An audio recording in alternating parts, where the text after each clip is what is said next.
नमस्कार दोस्तों, class 9 science का हम लोग chapter number 2 is matter around dust pure हम लोग पढ़ रहे थे और ये इसका पार्ट 4 है जिसमें हम लोग फिजिकल एंड केमिकल चेंजेस पढ़ने जा रहे हैं। तो जो भी मैटर होता है उसके दो तरह के चेंजेस उसमें हो सकते हैं या होते हैं। पहला है फिजिकल चेंजेस या फिर दूसरा केमिकल चेंजेस। तो अब एक एक करके दोनों को डिटेल में पढ़ते हैं। तो सबसे पहले समझते हैं फिजिकल चेंजेस ऑफ मैटर क्या होता है।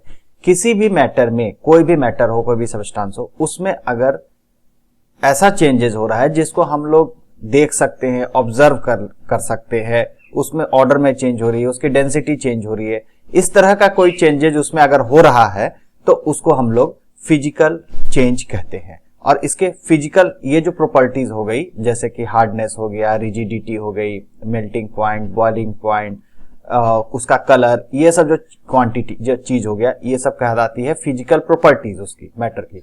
और इसमें अगर कोई चेंजेस होती है तो इसको हम लोग simply physical change of matter कहेंगे। तो इसका डेफिनेशन भी अगर हम लोग देखें, the property that can observe and specified like colour हो गया, हार्डनेस हो गया, rigidity, fluidity, density, melting point, boiling point, ये सब चीज अगर किसी चीज में, किसी मैटर में चेंजेस हो रही है तो उसको हम लोग फिजिकल चेंज ऑफ मैटर कहेंगे। जब भी कोई इंटर कन्वर्सन ऑफ स्टेट होता है, जैसे कि कोई भी, जैसे वाटर का एग्जांपल लेते हैं, ये आइस से लिक्विड में आता है, वाटर में आता है, या वाटर से वाटर वेपर में जाता है, जब इसका स्टेट चेंज हो रहा होता है तो ये फिजिकल चेंज का एग्जांपल हो जाता है। जैसे कि आइस ले ले, वाटर ले ले, वाटर वेपर ले ले, ये सब एक ही चीज है और इसका केमिकल नेचर सेम होता है, लेकिन इसकी फिजिकल प्रॉपर्टी चेंज हो जाती है, क्योंकि एक बार ये सॉलिड दिखता है आइस के रूप में, वाटर के रूप में ये लिक्विड दिखता है, और वाटर वेपर के रूप में दिखता तो नहीं है। खैर, वाटर वेपर जो होता है वो गैसेस फेज में हो जाता है। जैसे आप इसका एग्जांपल बादल के रूप में देख सकते हैं, जो कि वाटर वेपर का बना होता है और वो गैसेस फेज होता है। उसके साथ साथ अगर हम लोग अगर बात करें तो और भी क्या क्या चेंजेस आता है, तो उसका अगर मेल्टिंग पॉइंट में चेंज हो रहा है एयर प्रेशर के कारण, ठीक है, तो वो भी फिजिकल चेंज में आ जाएगा। डेंसिटी अगर किसी चीज की चेंज हो रही है, जैसे कि वाटर को अगर हम लोग हीट करते जाएंगे, 4 डिग्री से ऊपर हीट करते जाएंगे तो उसकी डेंसिटी लो होते जाती है। तो इस तरह से अगर किसी चीज की डेंसिटी हीटिंग करने से उसकी डेंसिटी में चेंज आ रहा है तो वो उसका फिजिकल चेंज कहलाएगा, ठीक है। उसी तरह से अगर किसी ऑब्जेक्ट की हार्डनेस चेंज हो जाती है, जैसे कि कोई रबड़ है, वो अगर सॉफ्ट है, उसको धीरे, या प्लास्टिक का एग्जांपल ले ले, वो प्लास्टिक है, अगर वो तो सॉफ्ट हार्ड रहेगा रूम टेम्परेचर पे, लेकिन उसको अगर हम लोग हीट करते हैं तो हीट करने से होगा ये कि उसमें थोड़ी सी सॉफ्टनेस आ जाती है। हम लोग कॉमन फिनोमेना है, ये हम लोग जानते हैं। तो ये जो सॉफ्टनेस उसमें आ रही है तो इसका ये फिजिकल चेंज का एग्जांपल हो जाता है। अगर किसी चीज का कलर डिसकलर हो जाता है तो ये भी एक तरह का फिजिकल चेंज ही है, ठीक है। तो ये हम उम्मीद करता हूं कि आप लोगों को फिजिकल चेंज ऑफ मैटर समझ में आ गया, काफी इंपॉर्टेंट है, बहुत सारे क्वेश्चन इससे पूछते रहते हैं। अब हम लोग केमिकल चेंज ऑफ मैटर में आते हैं। अगर किसी सब्सटेंस का केमिकल कंपोजिशन ही चेंज हो जाता है, और केमिकल कंपोजिशन का चेंज होने का मतलब ये हो जाता है कि उसकी प्रॉपर्टी ही चेंज हो जाएगी, और जब प्रॉपर्टी चेंज हो जाती है तो वो मैटर एक एंटायरली नए टाइप का मैटर में चेंज हो जाता है, या नया टाइप का सब्सटेंस का प्रोडक्शन भी हो जाता है। इसमें केमिकल बॉन्डिंग भी होती है, बॉन्ड्स बनते हैं, बॉन्ड टूटते हैं, इस तरह का चेंजेस अगर आ जाता है तो उसमें हम लोग उसको केमिकल चेंज ऑफ मैटर कहते हैं। जैसे कि अगर हम लोग एग्जाम्पल के लिए बात करें तो हाइड्रोजन और ऑक्सीजन की बात करें, तो हाइड्रोजन को ऑक्सीजन में अगर बॉन्ड करते हैं तो वो वाटर का फॉर्म करता है। तो हाइड्रोजन एक अलग प्रॉपर्टी होती है, ऑक्सीजन की अलग प्रॉपर्टी होती है, लेकिन वाटर की इंटायरली दोनों से डिफरेंट प्रॉपर्टी हो जाती है, ठीक है। उसके केमिकल नेचर में चेंज हो जाता है। जैसे हाइड्रोजन ऑक्सीजन जब कंबाइन करके वाटर बनता है तो उसके इंटायरली केमिकल नेचर में चेंज हो जाता है, वो एक नया प्रोडक्ट वाटर फॉर्म इसमें कर जाता है, ठीक है। उसी तरह से अगर दूसरा एग्जांपल अगर हम लेते हैं, जैसे कि अगर हम लोग कुकिंग ऑयल लें, वो भी लिक्विड में है, वाटर लें, वो भी लिक्विड में है, लेकिन वो केमिकली टोटली डिफरेंट है। ये चीज आप लोगों को समझना पड़ेगा। तो केमिकली अगर पूरी तरह से जो चीज डिफरेंट है, भले ही फेज एक हो, तो भी वो केमिकल चेंज हो जाता है। अगर किसी चीज में चेंजेस हो रही है, वो नए टाइप का मटेरियल बन जा रहा है, उसके केमिकल कंपोजिशन में अगर चेंजेस हो जा रही है तो वो केमिकल चेंज का एग्जांपल हो जाएगा। अगर डेफिनेशन की बात करें, when a substance react with another to undergo a change in chemical composition, यहाँ पे केमिकल कंपोजिशन शब्द डालना डेफिनेशन बहुत जरूरी है। तो अगर केमिकल कंपोजिशन में अगर चेंज हो जा रहा है तो उसको हम लोग केमिकल चेंज, या फिर उसके केमिकल प्रॉपर्टीज में चेंजेस आ रहा है तो उसको केमिकल चेंज ऑफ मैटर कहेंगे। और इसे हमेशा ध्यान रखने की बात है कि हमेशा एक नए सबस्टेंस का फॉर्मेशन यहाँ पे हो जाता है। अब वाटर वाला जो एग्जाम्पल था उसका जो फेज चेंज हो रहा था उसमें कोई वाटर को हम सबसे पहले सॉलिड था उसको हम लोग हीट किए तो लिक्विड हो गया, फिर हीट किए तो वेपर, अगर वापस से कूल डाउन करेंगे तो फिर से हमें वाटर प्राप्त होगा और उसको फ्रीज कर देंगे तो आइस प्राप्त होगा। तो इसमें केमिकल नेचर चेंज नहीं हुआ। आइस से भी हम अगर जो केमिकल नेचर है वही वाटर का भी है, वही वेपर का भी है, उसमें फिजिकल चेंज में अगर केमिकल नेचर चेंज नहीं हुआ, लेकिन यहाँ पे केमिकल नेचर मैटर का चेंज हो जाएगा। यहाँ पे एक एग्जाम्पल आता है कि बर्निंग ऑफ कैंडल में both chemical and physical change होता है। तो आइए इसको समझते हैं कि कैसे इसमें दोनों चेंजेस हो रहा है। अब आप ध्यान दीजिए, बर्निंग कैंडल है, ओके। बर्निंग कैंडल में यहाँ पे जो फ्लेम हीट हो रहा है, इसके फ्लेम के हीटिंग से ये जो सॉलिड वैक्स है, ये जो वैक्स है ये मेल्ट डाउन हो रहा है। तो यहाँ पे आप देखोगे जब बर्निंग कैंडल होती है, जब कैंडल बर्न हो रही होती है तो वहां पे जो लिक्विड वैक्स आती है तो ये फेज चेंज हो रहा है वैक्स का।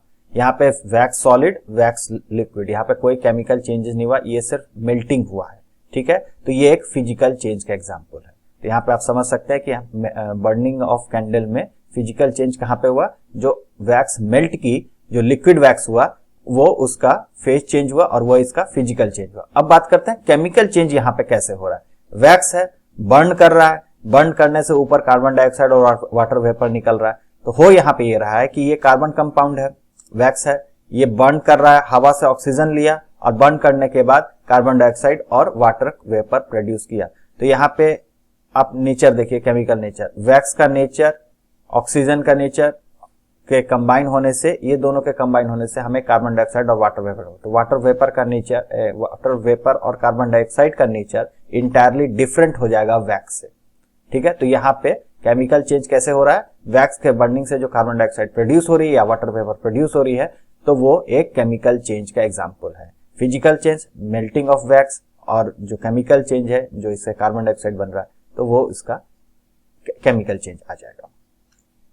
अब कुछ एग्जाम्पल बना लेते हैं, क्वेश्चन बना लेते हैं कि केमिकल चेंज और फिजिकल चेंज का एग्जाम्पल क्या क्या उसमें से हो सकता है, क्लासिफाई करना है इसमें, ओके। तो कटिंग ऑफ ट्री के कट करेंगे हम लोग, ठीक है। तो ट्री के कट करने में क्या होगा, उसका फिजिकल चेंज हो रहा है, ठीक है। उसके केमिकल कंपोजिशन में थोड़ी होगा, ट्री खड़ा रहे अगर उसको हम काट दें तो ट्री ही रहेगा, उसके केमिकल कंपोजिशन में कोई चेंजेस नहीं होगा, इसलिए वो एक फिजिकल चेंज का एग्जाम्पल है। तो यहाँ पे एक फिजिकल चेंज हो रहा है। Melting of butter in pan, अगर पैन में बटर को मेल्ट करते हैं तो क्या होगा, सॉलिड से लिक्विड में चेंज हो जाएगा, ठीक है। भले कि अगर हम लोग ओवर हीटिंग करके जब तक उसको घी ना बना दे तब वो केमिकल चेंज हो जाएगा, लेकिन अगर सिंपली यहाँ पे लिखा है क्वेश्चन में मेल्टिंग करना है, सिंपली बटर को अगर हम लोग मेल्ट करते हैं तो वो एक एग्जाम्पल हो जाएगा फिजिकल चेंज का। रस्टिंग ऑफ अलमीरा, अलमीरा में जब रस्टिंग होती है तो हवा से ऑक्सीजन और जो वाटर के जो पार्टिकल्स होते हैं उससे वो लग के आयरन में रस्टिंग हो जाती है, और रस्टिंग होने के कारण आयरन ऑक्साइड का फॉर्मेशन हो जाता है और रेड रस्ट के रूप में हमें दिखाई देता है। तो यहाँ पे जो रस्ट जो फॉर्मेशन हो रहा है, आयरन ऑक्साइड का जो फॉर्मेशन हो रहा है वो इंटायरली डिफरेंट हो जाता है आयरन से, इसलिए यहाँ पे ये केमिकल चेंज का एग्जाम्पल हो जाएगा, okay. Boiling of water to form steam, तो वाटर का फिजिकल चेंज वाला तो एग्जांपल मैंने लिया ही था, उसी का एग्जांपल यहाँ। तो वाटर को अगर आप आइस में बदल दें, वेपर में बदल दें, वाटर में रखें, किसी भी फेज में चेंज करें तो फिजिकल चेंज यहाँ पे हो रहा है, तो इसमें फिजिकल चेंज का एग्जांपल हो जाएगा। Passing of electric current through a water and a water break down into hydrogen and oxygen gases, तो जैसे आप लोगों को पता होगा कि वाटर में अगर हम लोग डीसी करंट प्रोवाइड करते हैं तो वो हाइड्रोजन और ऑक्सीजन में टूट जाता है, ओके। तो यहाँ से जो हाइड्रोजन गैस जो बनेगा और ऑक्सीजन गैस बनेगा, इसका नेचर इंटायरली डिफरेंट हो जाएगा वाटर से, सो ये केमिकल चेंज का एग्जांपल है, okay. Dissolving common salt in water, common salt को वाटर में हम लोग डिसॉल्व करेंगे तो क्या होगा, कोई चेंजेस नहीं होगा, इसमें सिंपली फिजिकल चेंज का एग्जांपल हम लोग ले सकते हैं।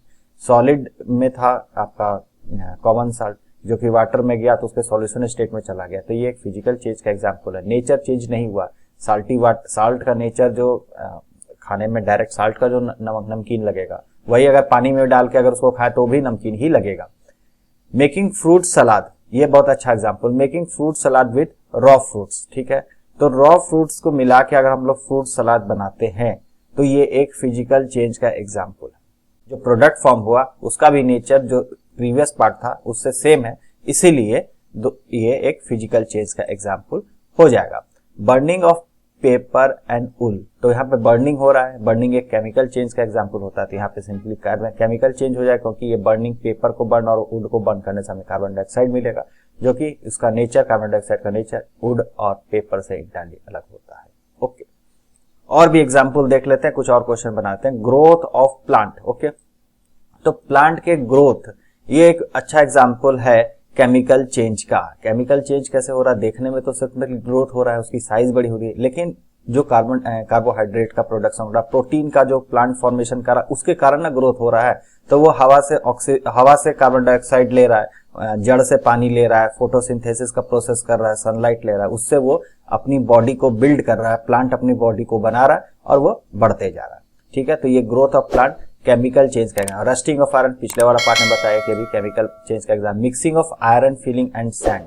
ठीक है, तो मिक्स, सिंपली अगर हम लोग मिक्स करते हैं, तो पार्ट 3 वाला वीडियो में मैंने बताया था वो सल्फर वाला, तो उसी तरह का ये भी केस है। सिंपली मिक्स करेंगे तो ये मिक्सचर होगा और इसमें केमिकल नेचर दोनों का चेंज हुआ नहीं, प्रोडक्ट बन मिक्स करने के बाद भी दोनों का नेचर तो रहेगा ही, इसलिए ये एक फिजिकल चेंज में आ। कुकिंग ऑफ फूड करने से इसका केमिकल नेचर चेंज हो जाता है फूड का, तो ये एक केमिकल चेंज का एग्जाम्पल हो जाएगा। ओके, जैसे कि कुकिंग ऑयल में अगर आप पकौड़े छानते हैं तो ठीक है, तो उसका केमिकल नेचर तो चेंज हो जाता है ना, तो वो एक केमिकल चेंज का एग्जाम्पल हो जाएगा। डाइजेशन ऑफ फूड, ये भी अगेन एग्जाम्पल है केमिकल चेंज का, क्योंकि यहाँ पे जो हम लोग कार्बोहाइड्रेट प्रोटीन खाते हैं तो उसको सिंपली ग्लूकोज में हमारा पेट का जो स्टोमक का जो एसिड्स है और एंजाइम्स है उसको तोड़ देते हैं, तो ये एक केमिकल चेंज का एग्जाम्पल हो जाएगा। Freezing of water, physical change का फेज चेंज हो रहा है, सॉलिड वाटर का फेज लिक्विड से सॉलिड में जा रहा है, तो यहाँ पे फिजिकल चेंज का एग्जाम्पल हो गया। Burning of candle, burning of candle का भी मैंने बताई है कि फिजिकल और केमिकल चेंज दोनों होगा, लेकिन यहाँ पे बर्निंग शब्द लिख दिया है, जला ही रहे हैं, मेल्ट नहीं कर रहे हैं। मेल्टिंग ऑफ कैंडल रहता तो ये फिजिकल चेंज हुआ, लेकिन ये बर्निंग ऑफ कैंडल है, यहाँ पे एक केमिकल चेंज हो रहा है, क्योंकि बर्न करने से कार्बन डाइऑक्साइड प्रोड्यूस हो रहा है। Thank you very much. Video आपको अच्छा लगा तो लाइक शेयर और सब्सक्राइब करना ना भूले। इसके नेक्स्ट पार्ट का जो यहाँ पे आ रहा है उस पर आप जाके आप नेक्स्ट पार्ट में भी आप जंप कर सकते हैं।